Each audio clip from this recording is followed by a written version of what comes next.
আমরা এখানে আছি। এখন আমাদের গোপাল মামা আছে, আমিও আছি এখানে। গোপাল মামা আছে, রূপ চক্রবর্তী আছে। আর আমরা এখন এখানে আছি কেন জানেন? আমরা এখন একটা ভিডিও করতে এখানে এসেছি। দেখুন বন্ধুরা, আমরা এখন রূপ চক্রবর্তীকে নিয়ে ভিডিওটা করছি। আর তোমরা লাইক সাবস্ক্রাইব করবে।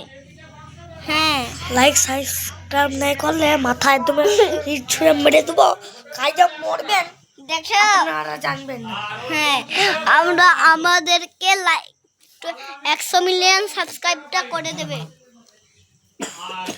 হ্যাঁ, ভালো আছো তোমরা? হ্যাঁ, আচ্ছা। হ্যালো গাইস, তোমরা কেমন আছো? আমরাও ভালো আছি, তোমরাও ভালো আছো। আমাদের এখন 6 রুম পার্ট 2টা দেখবে। এই দেখুন আমাদের এটা। আর আমাদের গুনগুনের ভিডিও তোমরা সব লোক দেখেছো, আমিও দেখেছি। সেই গুনগুনের ভিডিওতে অনেক লাইক, আমাদের ভিডিওতে লাইক নয়। ঠিক আছে বন্ধুরা, তোমরা একটু লাইক সাবস্ক্রাইব করো।